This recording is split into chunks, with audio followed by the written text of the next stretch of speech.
Welcome back to Outside Views. I'm glad you're joining me today as we dive into another complex chapter of Brexit's unfolding story and its global implications.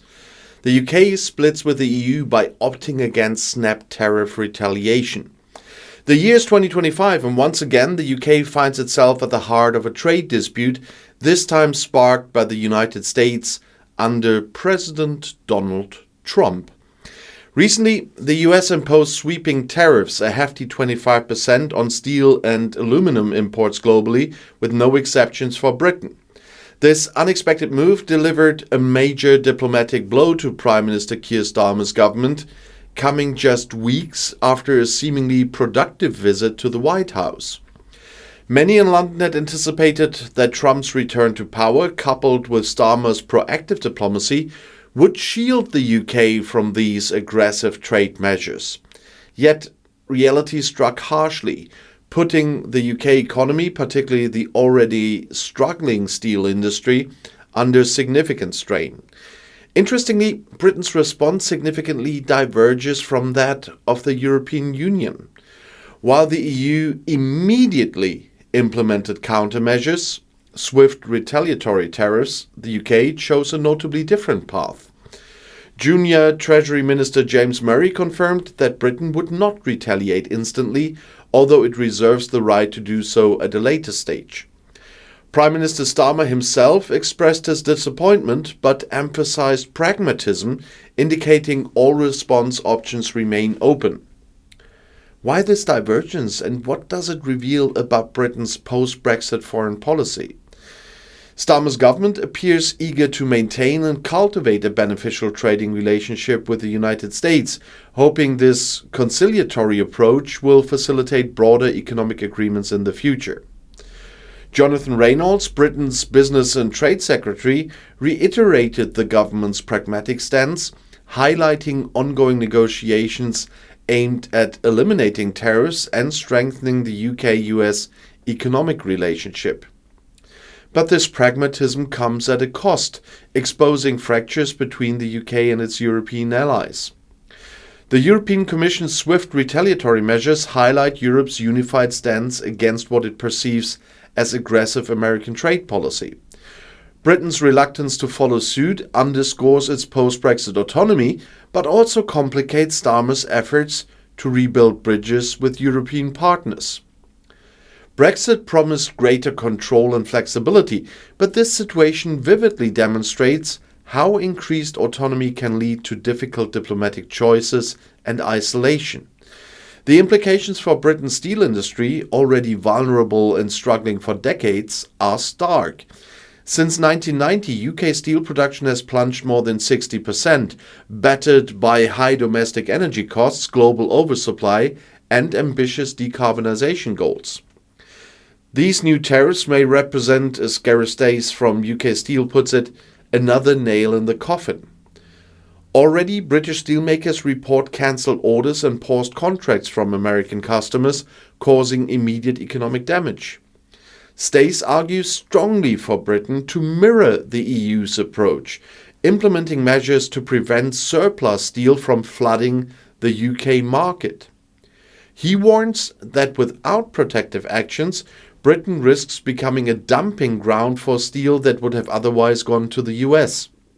Yet, despite these urgent industry pleas, the British government remains hesitant to escalate tensions with Washington. Economic analysts note that UK steel exports to the US, valued around £370 million in 2024, represent only about 7% of Britain's total steel exports. Compared to Britain's overall goods exports, valued at $395 billion, the steel sector is relatively small. However, industry-specific impacts are significant, threatening jobs, local economies, and strategic industrial capacity. And this scenario illustrates Brexit's profound and ongoing complexities. Initially, Brexit supporters argued that exiting the EU would free Britain from cumbersome trade policies, allowing tailored negotiations with global economic powers like the US. Yet, current developments question the real advantages of such autonomy. The UK's cautious, perhaps overly deferential approach toward Washington raises concerns that Britain may sacrifice essential economic and diplomatic leverage. Critics argue that Brexit hasn't empowered Britain on the global stage, but instead exposed it to greater vulnerabilities, limiting its ability to respond assertively to international economic conflicts. From the European perspective, Britain's decision not to align itself with the EU's strong response further complicates Starmer's diplomatic objectives. His promise to restore closer cooperation with Europe following Brexit has been significantly undermined by this divergence. European leaders may now doubt Britain's reliability as a partner, particularly when facing US pressure. And there's also the broader geopolitical context to consider. Under Donald Trump's administration, America's aggressive protectionist policies aim to reshape international trade relationships profoundly. Britain's choice not to immediately retaliate might be seen by some as strategic appeasement, hoping for preferential treatment or concessions in future US-UK negotiations. But critics warn such tactics risk setting dangerous precedents. Britain's decision to delay retaliation could signal weakness, potentially inviting further punitive actions from Washington in future trade disputes. Economically, this cautious strategy might minimize immediate damage, given that steel exports form only a small fraction of Britain's total exports. However, it sets a troubling precedent, potentially leaving Britain isolated in future global trade conflicts.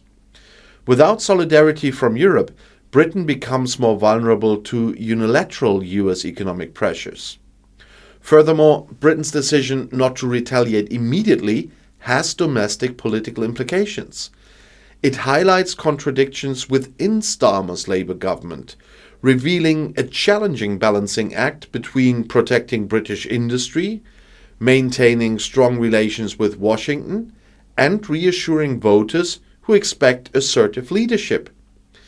Domestic critics argue that prioritizing diplomatic harmony over defending national industry reflects broader neoliberal tendencies, despite Starmer being Labour leader. And from the US perspective, Britain's refusal to immediately retaliate could be seen as a diplomatic win. Washington may interpret London's response as indicative of Britain's willingness to prioritize its relationship with America over solidarity with Europe, potentially weakening transatlantic unity against aggressive trade actions. Ultimately, this crisis spotlights profound questions facing Britain post-Brexit. Is the UK genuinely benefiting from newfound autonomy, or has Brexit led it down a path of vulnerability and geopolitical isolation?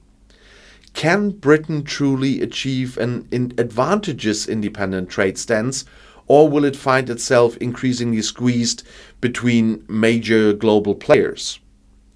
These are the critical questions facing Britain as it navigates an increasingly unpredictable geopolitical landscape. The UK's current response to American tariffs offers insight into the complex balancing act that defines Britain's post-Brexit reality. Whether Britain's strategy proves beneficial or disastrous remains uncertain, but the stakes have seldom been higher. In conclusion, Britain's decision to split from Europe's unified stance and opt against immediate retaliation demonstrates the intricate and often perilous path it now walks alone. History, as always, will judge whether this choice was wisdom or folly. So thank you for watching Outside Views, and don't forget to like, subscribe and share your thoughts in the comments. I would really greatly appreciate your perspective. Until next time, stay informed and keep looking beyond the headlines, and the next video is right here in the end screen.